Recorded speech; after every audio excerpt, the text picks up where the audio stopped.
Assalamualaikum warahmatullahi wabarakatuh. Perkenalkan, nama saya Widya Prati dari kelas 10 Akuntansi Keuangan dan Lembaga. Di sini, saya akan menjelaskan mengenai manajemen sumber daya manusia berbasis kompetensi. Latar belakang. Salah satu faktor penentu keberhasilan atau kegagalan organisasi adalah faktor sumber daya manusia atau SDM. Keunggulan mutu bersaing suatu organisasi sangat ditentukan oleh mutu SDM-nya. Organisasi sangat membutuhkan SDM yang kompeten, memiliki kompetensi tertentu yang dibutuhkan untuk menunjang keberhasilan pelaksanaan pekerjaannya. Oleh karena itu, penting sekali sebuah perusahaan menerapkan manajemen SDM berbasis kompetensi. Penerapan konsep manajemen sumber daya manusia berbasis kompetensi memiliki manfaat, yaitu 1. Meningkatkan efektivitas rekrutmen dengan cara menyesuaikan kompetensi yang diperlukan dalam pekerjaan dengan yang memiliki pencarian kerja. Kedua, pendidikan dan pelatihan dapat difokuskan pada kompetensi yang diinginkan perusahaan atau organisasi. 3. Penilaian terhadap hasil pendidikan dan pelatihan akan lebih handal dan konsisten. 4. Pengambilan keputusan dalam organisasi akan lebih percaya diri, karena karyawan telah memiliki keterampilan yang akan diperoleh dari pendidikan dan pelatihan. Kelima, mempermudah terjadinya perubahan melalui identifikasi kompetensi yang diperlukan untuk mengelola perubahan. Menurut Levy, manajemen SDM berbasis kompetensi sudah banyak digunakan oleh perusahaan-perusahaan besar dengan berbagai alasan, yaitu 1. Memperjelas standar kerja dan harapan yang ingin dicapai. 2. Sebagai alat seleksi karyawan. 3. Memaksimalkan produktivitas. 4. Dasar untuk pengembangan sistem remunerasi. 5. Memudahkan adaptasi untuk perubahan. 6. Menyelaraskan perilaku kerja dengan nilai-nilai organisasi. Berikutnya, saya akan menjelaskan mengenai pengembangan sumber daya manusia. 1. Pendidikan dan pelatihan. Pelatihan kerja merupakan proses mengajarkan pengetahuan dan pengembangan keterampilan bekerja atau vokasional serta sikap agar karyawan semakin terampil dan mampu melaksanakan tanggung jawabnya dengan semakin baik, sesuai dengan standar. Jenis pelatihan yang sering digunakan adalah sebagai berikut. 1. Apprenticeship training atau magang. Suatu pembekalan terhadap karyawan dengan cara belajar dan praktik secara langsung di suatu posisi pekerjaan.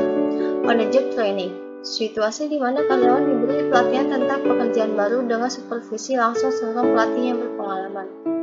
On-the-job training dibagi menjadi 3, yaitu pertama, coaching. Suatu pelaksanaan pelatihan di mana atasan mengajarkan keahlian dan keterampilan kerja kepada bawahannya. Yang kedua itu apprenticeship. Proses belajar kepada seseorang atau beberapa orang yang lebih berpengalaman. Yang ketiga itu job rotation. Dalam rotasi jabatan, karyawan diberi kesempatan untuk mendapatkan pengetahuan pada bagian yang berbeda dan juga mempraktikkan berbagai macam keterampilan dengan cara berpindah dari suatu pekerjaan ke pekerjaan lain. Yang ketiga itu off-the-job training. Pelatihan menggunakan situasi di luar pekerjaan. Metode ini digunakan apabila pekerja yang harus dilatih cepat. Off-the-job dibagi menjadi beberapa metode. Yang pertama itu flexible training. Flexible training adalah pelatihan yang digunakan dalam suatu ruangan khusus yang terpisah dari tempat kerja biasa. Di dalamnya disediakan jenis peralatan yang sama seperti yang akan digunakan pada pekerjaan sebenarnya. Yang kedua yaitu role playing. Suatu metode pembelajaran di mana subjek atau pemeran diminta untuk berpura-pura menjadi profesional tertentu. Yang ketiga, simulation.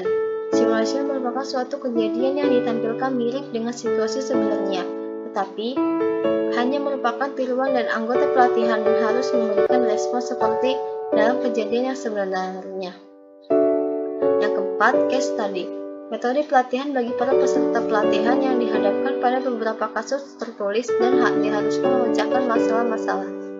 Yang kelima, laboratory training. Suatu bentuk pelatihan kelompok yang terutama digunakan untuk mengembangkan keterampilan antara pribadi. Metode ini berguna untuk mengembangkan berbagi sikap peka dan tanggung jawab di waktu yang akan datang. Berikutnya yang kedua yaitu pengembangan karir. Karir adalah posisi atau kedudukan yang dipegang seseorang dalam periode yang cukup panjang. Di dalamnya terdapat peluang-peluang peningkatan kesejahteraan melalui promosi. Pengembangan karir dapat dilakukan dengan cara 1. Mutasi. Mutasi adalah suatu perubahan jabatan yang dilakukan di suatu perusahaan pada tingkat jabatan yang sama. Yang kedua kedua yaitu promosi. Promosi adalah perpindahan karyawan ke jabatan yang lebih tinggi di perusahaan, sehingga kewajiban, hak, status, dan penghasilan semakin besar. Yang ketiga yaitu demosi. Demosi adalah perpindahan karyawan dari suatu jabatan ke jabatan yang lebih rendah di perusahaan. Yang ketiga yaitu keahlian yang harus dimiliki seorang akuntan. Setiap individu yang menginginkan untuk menjadi akuntan profesional harus memiliki beberapa keahlian sebagai berikut. Yang pertama yaitu professional skills. Pengetahuan mengenai ilmu akuntansi, keuangan, dan ilmu terkait lainnya meliputi 1. Akuntansi keuangan, laporan keuangan, akuntansi manajemen, pengendalian manajemen, perpajakan, hukum bisnis, perdagangan, audit, dan asuransi. Yang kedua yaitu pengetahuan mengenai kegiatan bisnis dan pengorganisasian yang meliputi ilmu ekonomi, lingkungan bisnis, etika bisnis, pasar uang, metode kuantitatif, manajemen strategis, dan perilaku organisasi. Yang ketiga yaitu pengetahuan kompetensi di bidang teknologi informasi yang meliputi pengetahuan umum teknologi informasi, pengendalian teknologi informasi, kompetensi di bidang pengendalian teknologi informasi, kompetensi sebagai perancang atau penilai manajer sistem informasi. Yang kedua itu intellectual skills. Intellectual skills terbagi menjadi beberapa tingkatan, yaitu pengetahuan, aplikasi, analisis, dan sintesis. Intellectual skills meliputi 1. Kemampuan mendapatkan, mengorganisir, dan memahami informasi yang berasal dari manusia, media cetak, dan media elektronik. Yang kedua itu kemampuan menyelidiki, meneliti, berpikir logis, mengetahui sebab akibat, dan melakukan analisis secara kritis. Yang ketiga yaitu kemampuan mengidentifikasi dan menyelesaikan masalah yang tidak terstruktur dan tidak biasa terjadi. Yang ketiga itu communication skills. Kemampuan ini memungkinkan akuntan profesional bekerja dengan pihak luar organisasi, menerima dan mengirim informasi, serta memberikan pertimbangan yang memadai dan membuat keputusan secara efektif. Komponen yang tercakup dalam keahlian ini yaitu bekerja dalam tim, berinteraksi dengan individu yang kultural dan intelektual, bekerja dengan efektif di dalam organisasi yang multikultural, bekerja dengan pihak lain dalam suatu proses konsultasi untuk bertahan dan menyelesaikan masalah dan lain-lain. Yang keempat yaitu organizational and business management skills. Keahlian di bidang ini telah menjadi bagian yang semakin penting bagi akuntan profesional. Akuntan dituntut untuk berperan lebih aktif dalam kegiatan operasional organisasi. Keahlian di bidang ini mencakup 1. Kepemimpinan, 2. Pertimbangan dan kearifan profesional, 3. Perencanaan strategis, manajemen proyek, manajemen SDM, dan pengambilan keputusan, 4. Kemampuan untuk mengatur dan mendelegasi tugas, memotivasi, dan mengembangkan SDM. Yang kelima itu basic abilities. Menurut Robbins, keterampilan dapat dikategorikan menjadi 4, yaitu basic literacy atau keahlian dasar yang wajib dimiliki, seperti membaca, menulis, dan mendengar.